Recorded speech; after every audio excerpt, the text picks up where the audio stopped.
संगमरे स्नान केते पवित्र सतरे धोई जाए कि पाप कोटी कोटी लोकंक स्नान परे भी काहेकि संक्रमित हेउनी पानी कौन रहिछि आध्यात्मिक कारण कौन कहुछि विज्ञान। उत्तर प्रदेश प्रयागराज रे चली विश्व प्रसिद्ध महाकुंभ मेला। एथिपाई कोटी कोटी भक्त एबे संगम टोटो मुहा। एहारे भितरे प्राय अधिकांशक मनरे दुईटी प्रश्न उंकी मारुछि। गोटिए हेला संगमरे स्नान करिबा द्वारा केमिति धोई हुए पाप, आउ अन्यटी हेउछि संगमरे प्राय 45 कोटी रु अधिक लोक स्नान करुछंती। एथिपाई संगमर पानी संक्रमित हेउनी तो। एही प्रश्न आम देशरे सेई माने पचारुछंती जेउ मानक सनातन धर्मर कौनसी संस्कृति उपरे आदौ विश्वास नहीं, सेई माने एहाकु अंधविश्वास बोली भाबंती। आसंतु एही आध्यात्मिक विश्वास पछरे लुचि रहिथिबा वैज्ञानिक आधार संपर्क रे जानिबा।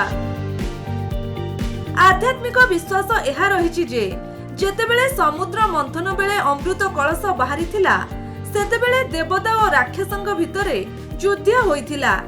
एही कलश अमृतरो किछि बुंदा चारोटी स्थान रे पड़िथिला।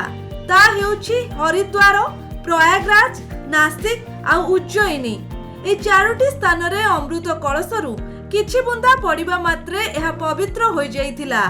एही कारणरु विश्वास रहिछि एही स्थानरु बाहरिथिबा नदी गुड़िकरे पवित्र स्नान करिबा द्वारा सबु पाप धोई होई जाए आ मनीष शुद्ध होई जाए एवं एहा अमृत कलशर बुंदा पाई ही होइथाय बोली आध्यात्मिक विश्वास रहिछि। किंतु एहा पछरे भी वैज्ञानिक कारण लुचि रहिछि। 144 वर्ष मध्यरे थरे पडुथिबा एही महाकुंभर आयोजन केवल प्रयागराज रे होइथाय। एहार कारण हेउछि प्रयागराज हेउछि त्रिवेणीर संगम तट। त्रिवेणीर अर्थ गंगा, जमुना और सरस्वतीर मिलन स्थली।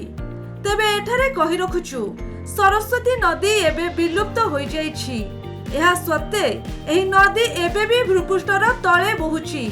आज भी एहार संगम गंगा, जमुना सह प्रयागराज रे रहिछि। सेहिपरि जमुना नदी हेउछि गंगार शाखा नदी।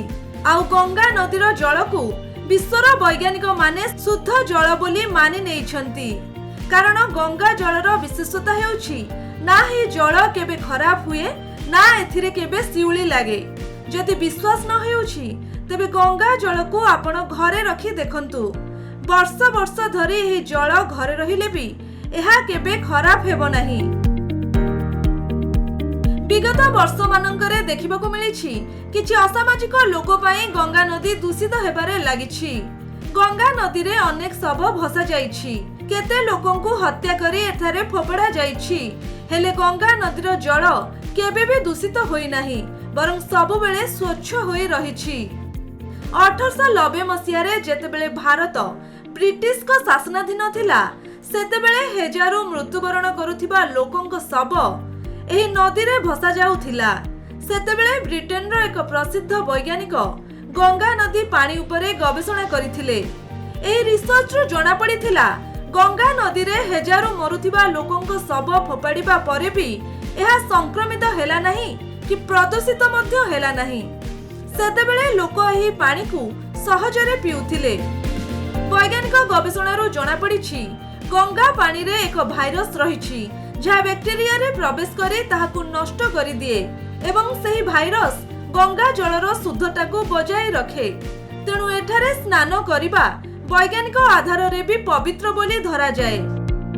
आज भी गंगा जलर शुद्धता को नहीं संदेह करुथिबा लोकंकु एकथा जणा नथिबो जे तृतीय मोगल बादशाह अकबर केवल गंगा नदीर जल को ही पिउथिले।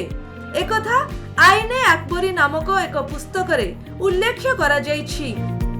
ए पुस्तकर 55 पृष्ठारे एकथा स्पष्ट भावे लेखा जाइछि। अकबर कहुथिले गंगा नदीर पानी को जे पीबो से अमर होई रहि जिवो। सेथिपई अकबर जेउंठी भी रुहंतु ना काहेकि गंगा नदीर पानी की ही पिउथिले। सेथिपई निजर किछि खास लोकंकु से गंगा कूलरे रखिथिले, जहा फलरे गंगा पानी को से माने माठियारे भरी सहजरे आनी अकबर को जोगाई पारिबे। जेउ माने सनातन धर्म को नहीं संदेह करंती से माने एकथा को सहजरे ग्रहण करि परिबे कि बादशाह अकबर भी गंगा जल को शुद्धता बोली मानुथिले। गंगा जलर शुद्धता और प्रयागराज को नहीं सोशल मीडिया रे किछि गोष्ठीर लोके निज निजर मत रखुचंती। सबुठु बड़ कथा हैला सनातन धर्मर मान्यता को वैज्ञानिक आधार रे प्रमाणित हेबा परे भी अनेक लोक एहाकु अंधविश्वास बोली मानुछंती।